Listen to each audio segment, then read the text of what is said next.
Hello students, a very good morning to all of you. In hydrocarbons chapter we are discussing alkanes and in today's class we will discuss chemical properties of alkanes.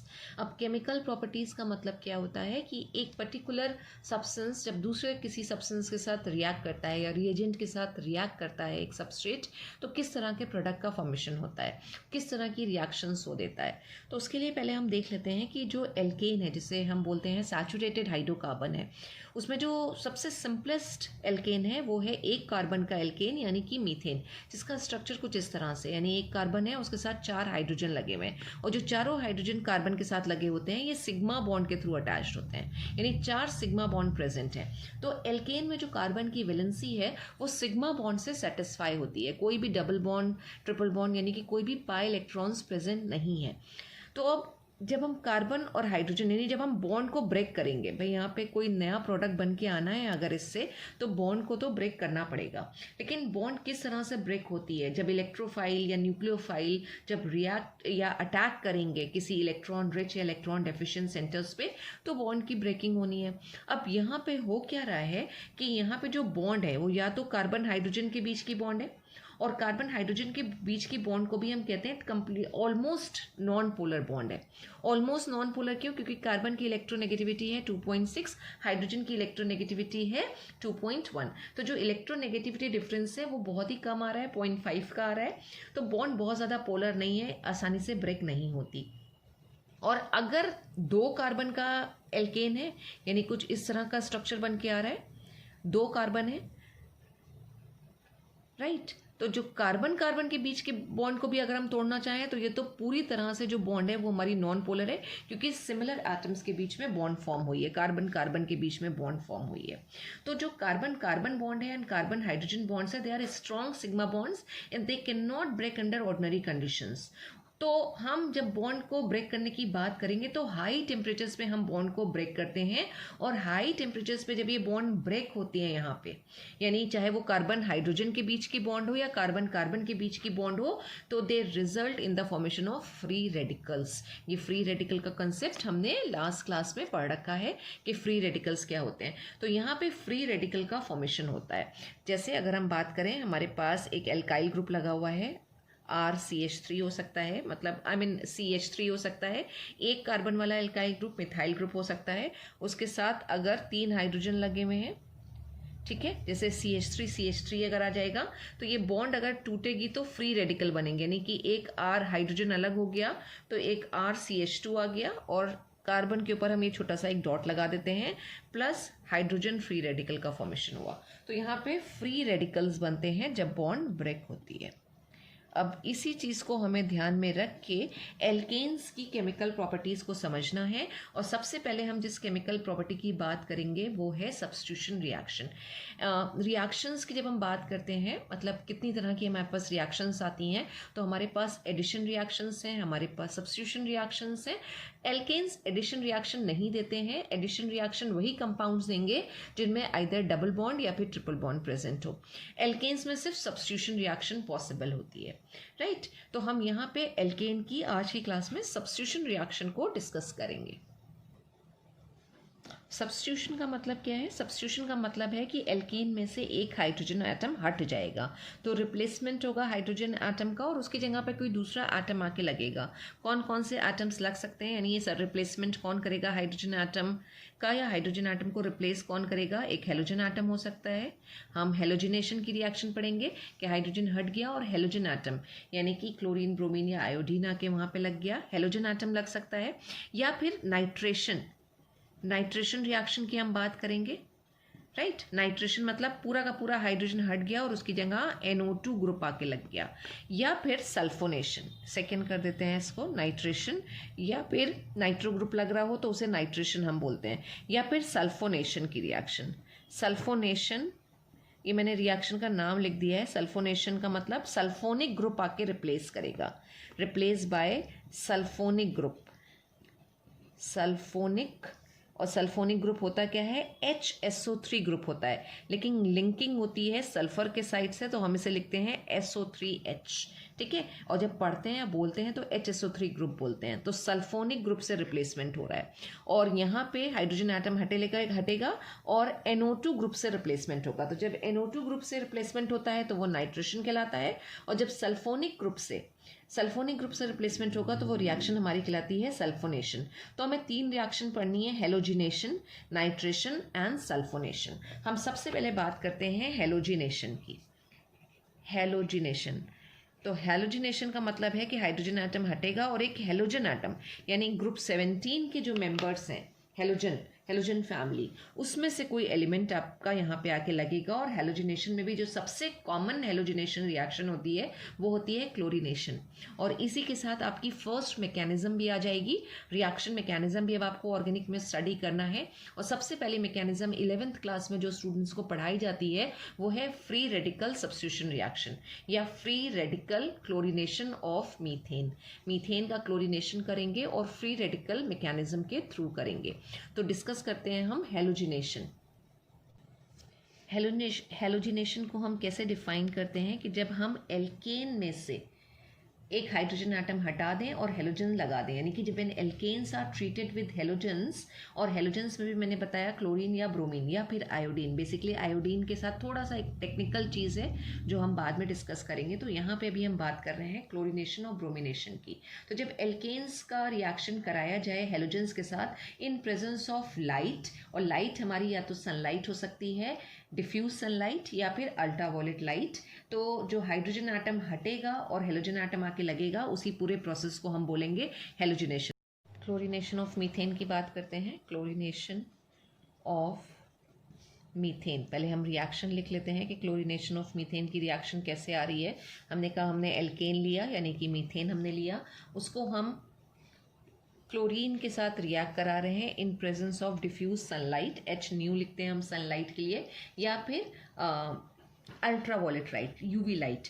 एक hydrogen atom पहले हटेगा और उसकी जगह Cl atom लग जाएगा, CH3Cl बन गया। ये क्या है? This is methyl chloride. और इसको फर्दर हम Cl2 के साथ रिएक्ट कराएंगे, कंडीशंस वही रहेंगी। एक दूसरा हाइड्रोजन एटम हट जाएगा और उसकी जगह Cl एटम लग जाएगा। कार्बन की वैलेंसी का ध्यान रखिएगा, हाइड्रोजन एटम को अगर हम हटा रहे हैं तो हमें Cl एटम को बढ़ाना है। दिस इज डाइक्लोरोमीथेन या मिथिलीन क्लोराइड कहलाता है। और ये एक चेन रिएक्शन होती है, ये तब तक चलती रहेगी जब तक सारे हाइड्रोजन एटम हट नहीं जाते और उसकी जगह Cl एटम नहीं आ जाते।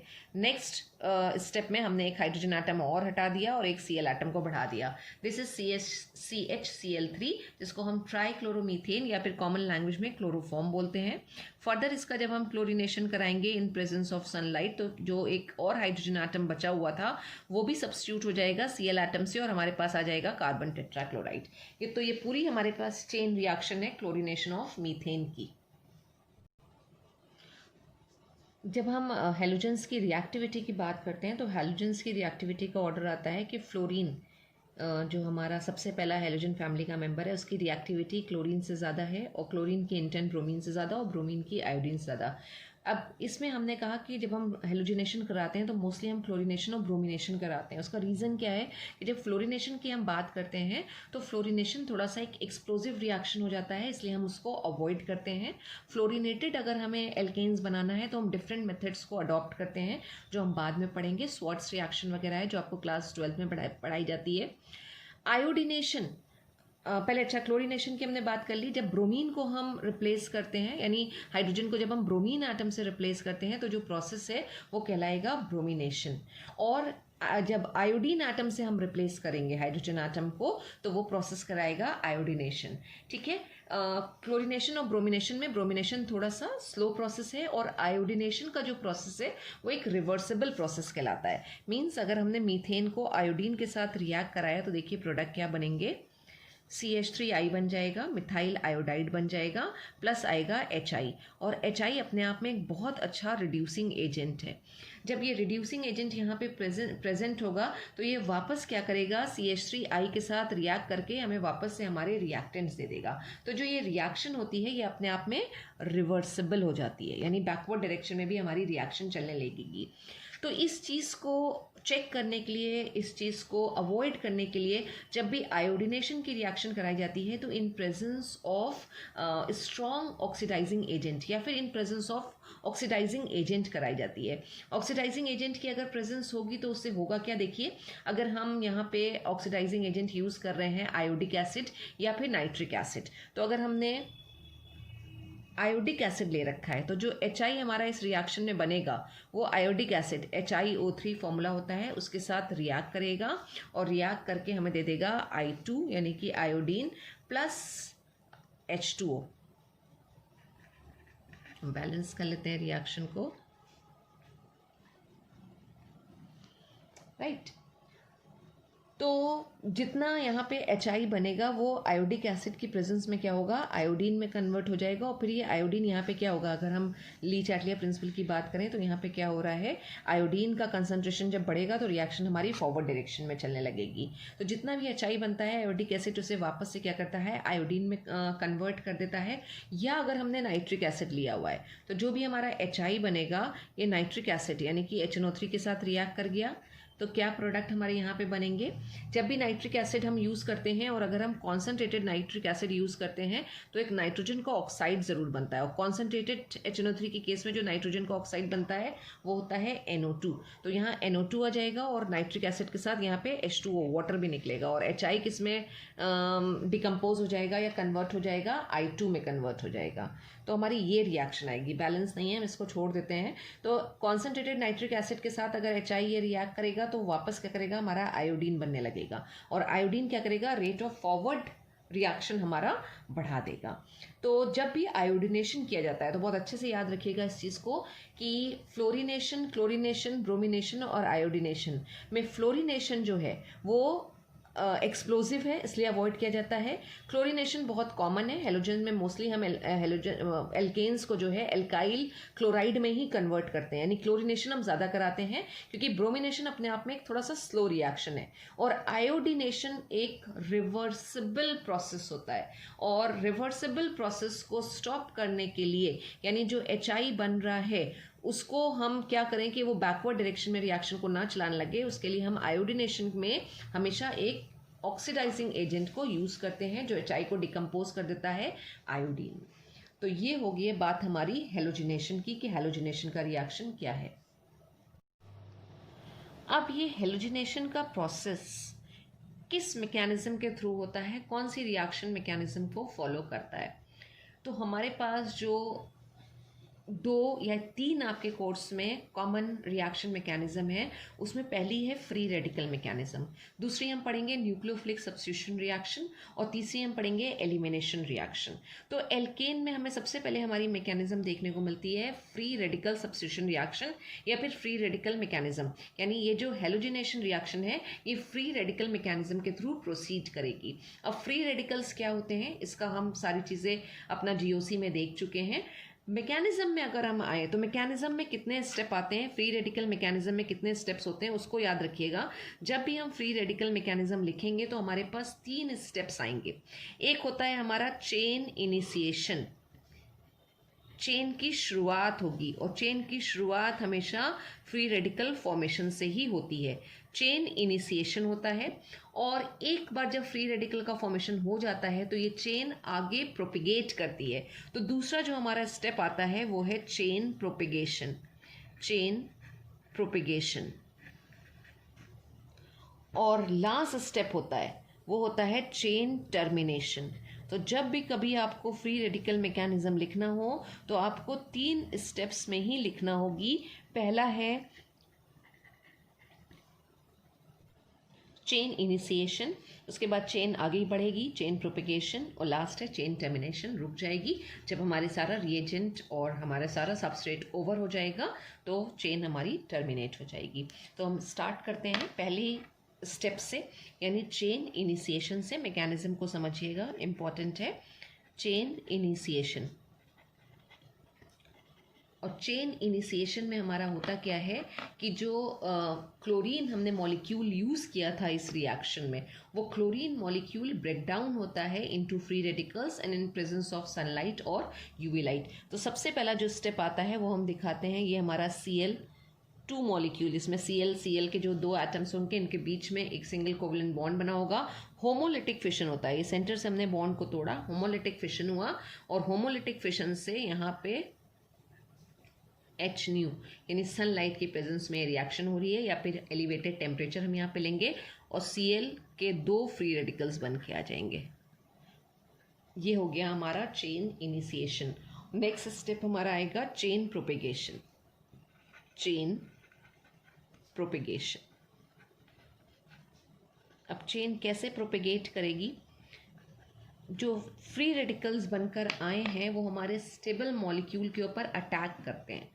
ठीक है, पहला स्टेप हम इसमें लिखते हैं नंबर 1, जो मीथेन का हमारा मॉलिक्यूल है उस पर ये Cl फ्री रेडिकल अटैक करेगा। और जब भी फ्री रेडिकल अटैक करते हैं तो हमने प्रॉपर्टीज़ पढ़ी है, हमेशा एक स्टेबल मॉलिक्यूल और एक फ्री रेडिकल बन के आता है। तो यहाँ पे एक फ्री रेडिकल बन के आएगा मिथाइल फ्री रेडिकल, एक हाइड्रोजन यहाँ से निकलेगा वो Cl के साथ कंबाइन कर जाएगा और एक स्टेबल मॉलिक्यूल हमारे पास आ जाएगा HCl। अब जो मिथाइल फ्री रेडिकल बनकर आएंगे ये क्या करेंगे, हमारे दूसरा क्लोरीन के मॉलिक्यूल के साथ रिएक्ट करेंगे।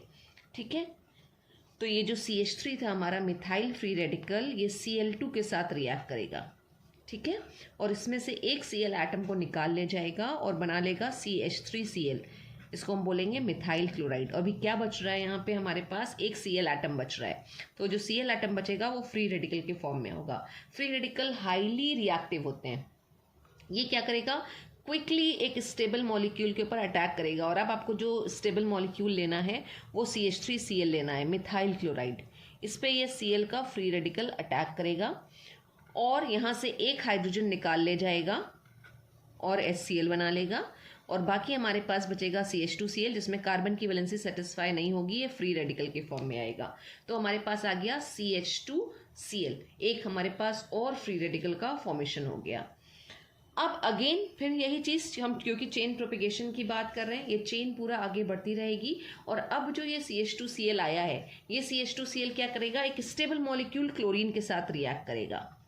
CH2Cl का जो फ्री रेडिकल आया है ये Cl2 के साथ रिएक्ट करेगा।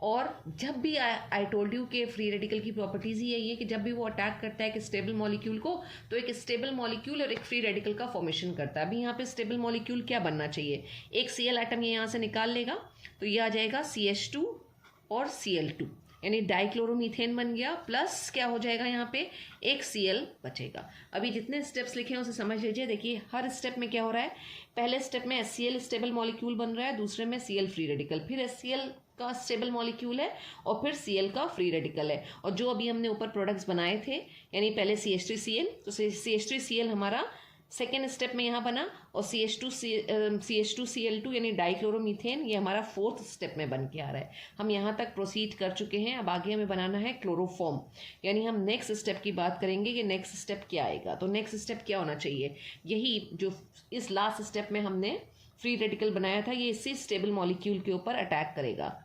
CH2Cl2 plus Cl free radical और एक हाइड्रोजन को यहाँ से निकाल ले जाएगा, तो क्या बन जाएगा, HCl। ठीक है, अभी क्या बच रहा है हमारे पास, CH बच रहा है और Cl2, कार्बन की वैलेंसी सेटिस्फाई नहीं है, ये फ्री रेडिकल का फॉर्मेशन हो गया।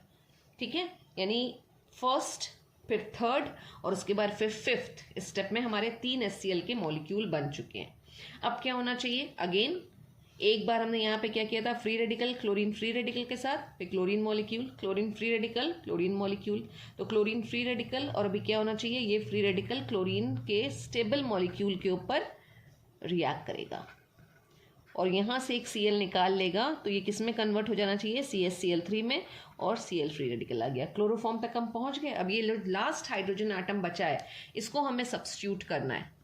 इसको हम कैसे सब्स्टिट्यूट करेंगे, अगेन इसी तरह की हमारी 2 रिएक्शन आएंगी, यानी 2 सेट होगा रिएक्शन का। तो पहले स्टेप में हमें क्या करना चाहिए, जो हमारा ये CHCl3 बन के आ रहा है, इसी में से हाइड्रोजन हटाना है, तो हम इस पर Cl फ्री रेडिकल का अटैक दिखा दें। अब Cl फ्री रेडिकल का जब अटैक होगा तो ये Cl फ्री रेडिकल एक हाइड्रोजन लेके निकल जाएगा, यहाँ पे क्या बचेगा, Cl3 और कार्बन के ऊपर डॉट आ जाएगा, यानी फ्री रेडिकल बन जाएगा और HCl। और लास्ट स्टेप में हम क्या करेंगे, इन्हीं जो हमारा ये बन के आ रहा है CCl3, इन्हीं का ही हम, इसी फ्री रेडिकल का ही हम Cl2 के साथ रिएक्शन दिखा देंगे। तो ये आ गया CCl4 plus chlorine free radical.